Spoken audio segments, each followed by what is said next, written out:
I want to talk to you today about why bigger is better.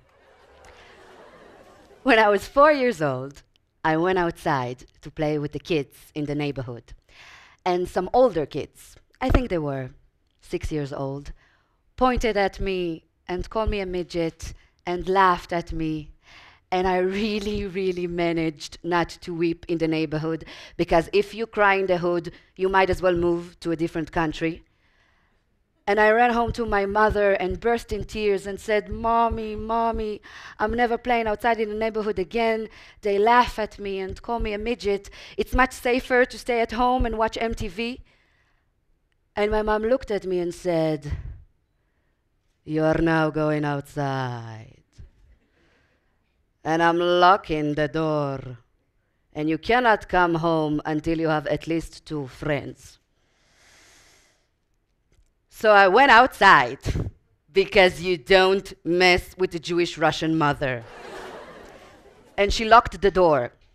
And I came back home only after I met Rotem and Limor, my 2 best friends, throughout the entire period of elementary school. This story is the foundation of my education. And it's also the foundation of who I am today. I was born 28 years ago in communist Romania. Now, the thing about communist Romania is that there is no medication, no painkillers, nothing. My mother is 22 years old, her first birth, after 3 days of labor pain in the cold snow, when all they did was to pour some cold water on her and to say, "Calm down, woman, don't scream so loud." I, a tiny baby with an exceptionally large head, pop out into the world. The communist doctors gather around her and say, "Never mind. You'll have more children. You are more than welcome to leave this baby at one of the orphanages we have around town." My mother, passed out from pain, asks them, "What does the child have?" And they tell her, "Listen, the baby has short legs, which implies that she most likely won't grow taller and will be crippled. And she also has a large head. A large head implies of fluid in her brain. Fluid in the brain is a child which have mental retardation, which means you have a child which is both retarded and potentially crippled. Better luck on the next one." My terrified mother pulls me out of their hands, and we arrive in Israel. In Israel, the Israeli doctor simply said that the tiny child just has achondroplasia. So what do I actually have? A short biology lesson. Achondroplasia is a form of shortness. There are over 21,000 different forms. I lack a specific cartilage that exists in the arms and legs that is responsible of the lengthening of the limbs. My torso is normal. When I sit down, I am the same height as you. No need for a booster. And no, I don't have a heart the size of a peanut or a uterus the size of an ant. My internal organs are regular size. It's a rare phenomenon, not a genetic one, that occurs once in 21,000 births. By the way, the same missing cartilage that exists in the legs also exists in the nose. If you place your finger, your nose starts between your eyebrows. Mine begins between my eyes, which means that when you grow old, your nose will keep growing and growing, and mine won't. Mine will stay tiny forever. So they told my mother that the child is simply tiny. But my mother didn't forget the words that the Romanian doctor said, meaning the child won't walk, won't grow, will have a mental retardation, and it created a sort of an emotional detachment for my mother, a positive one. Not for one moment was she grieving over me.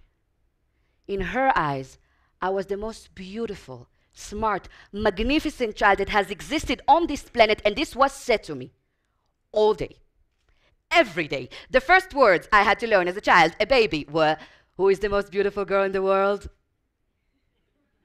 I am. Who is the smartest? Me. This created narcissistic complexes later, along the way.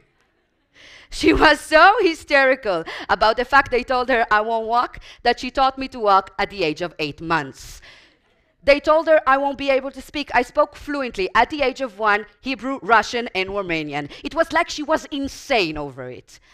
When I was little, I was also smaller. So, for example, things like reaching the switch, climbing into my own bed, getting myself a snack from the fridge would take a certain effort. And anytime any one of my friends, neighbors, family would try to help me, give me a little push, assist the child, my mother would scream at them and say, "Don't touch the child, she needs to learn to manage on her own." Soviet. I started by saying that I wanted to talk to you today about why bigger is better. Well, I, ladies and gentlemen, have big dreams. I've always had.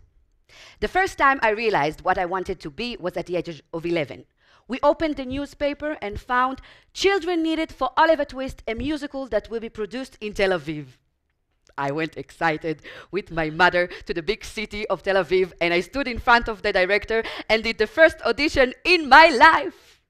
Not only did I get the part, but they announced that they will be writing a part especially for me.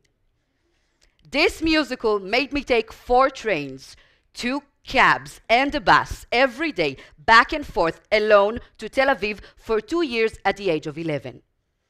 And these 2 years were one of the most enjoyable, heartwarming, and meaningful periods in my life because I discovered in every single vein in my body that what I wanted to do from that point on was to stand on the stage and have a light on me and expose my soul in one way or another, which in my eyes is the essence of what it means to be an actor.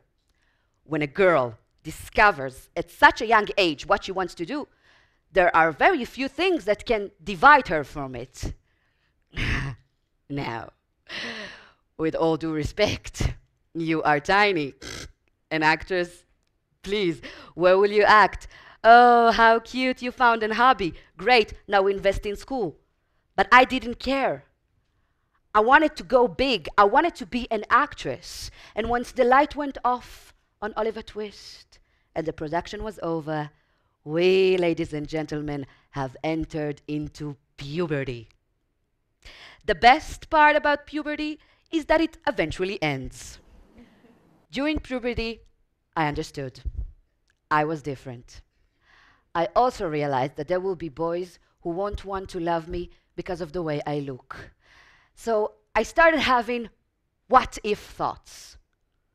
What if I go to sleep and wake up in the morning as hot as a babe with a normal height? And I started thinking about the surgery.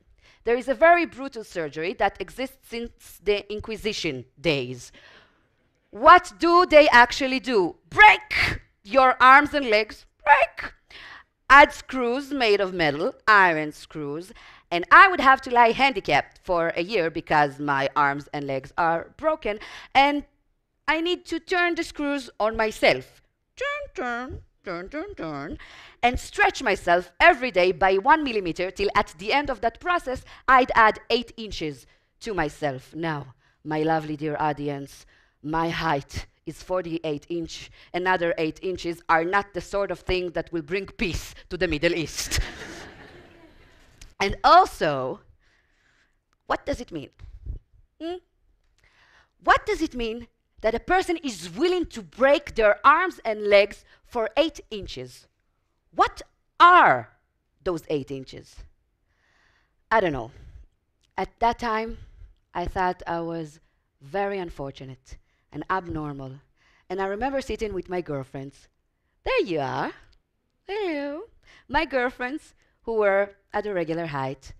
And I would say to them, listen, I'm not happy about the way I look, and I'm in love, and he doesn't love me back, and I wish I looked like Britney Spears in the video. Oops, I did it again with the overall head to toe, cannot wear overalls.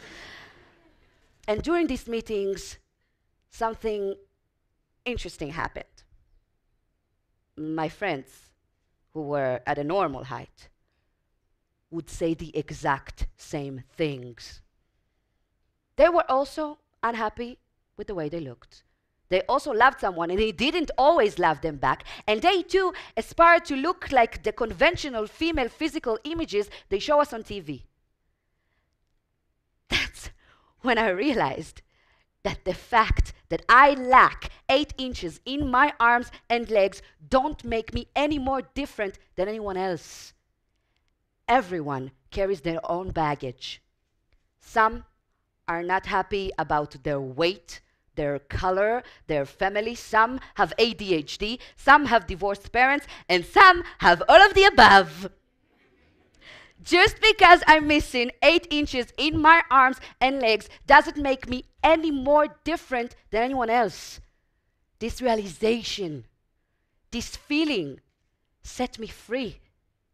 And slowly but surely, the sentences I heard from my mother about me being the most beautiful, the smartest girl in the world, began to sink in. And I started believing it, feeling it. And people began to respond to it. I realized that being pretty or sexy has nothing to do with looks, and most definitely not with height. It has to do with behavior, how you carry yourself in the world. Let's go back to this. In Israel, the next big thing after puberty is the army draft. It's a part of Israeli society, part of Israeli culture, and everyone does it. And it was clear to me that I will join the army as well and share my part. Although that in the depths of my heart, I just wanted to meet a hot soldier. They made it very clear at the recruiting office that people under a certain height and a certain weight, for that matter, cannot join the army, so I am more than welcome to turn around and go back home. What do you mean? I, who was willing to give my time, sacrifice my best years for the country and for the shidduch, for that matter, and they won't let me. Why? So when they don't let you in the front door, there is always the back door or a window. I volunteered to the IDF. I served 3 years, even though girls don't have to serve more than 2. First, as a soldier social worker, and later as a broadcaster at the military radio station, which is the most listened to station in the country. My military service made me rough. It taught me that nothing will come to me if I don't make it. At the age of 21, I finally realized I wanted to become an actress. I have to be an actress. And they told me, Batel, come on, you are older now. What will you live off? How will you make a living? Go study law, work at the post office. But I didn't care. I started by saying that bigger is better. And you all smiled or even laughed. But you know, I really believe that. Life has the potential of being big if we only make them so. Today, I'm an actress. And I play at the Camera Theater, which is the biggest theater in the country. I acted at movies and TV shows, and I travel around the country telling my story because I can't help it. If someone was to say, Batel, listen, we are giving you a pill. A pill, no surgery, painless. You swallow it, go to sleep, and wake up in the morning as hot as a babe, I would say no. Because if I were a regular height, I wouldn't be Batel. I am excited about life and about what is yet to come. So maybe you didn't have a Jewish Soviet mother like I did. But I invite you to believe as if you belong in this world. Because we all feel sometimes this world is too big for us to handle. I invite you to discover that your defect is probably what makes you effective, your strength, the secret of your magic, and to understand that nobody can tell you what you can or cannot do. Only you know what you're capable of. I believe bigger is better. I believe in big dreams, big ideas, big hopes. I believe in big love. I believe that no matter what shape or size you are, it's the shape of your dreams and the size of your courage to chase them that will determine how big your footprint here will be. So thank you, Mother, for teaching me all that. And thank you.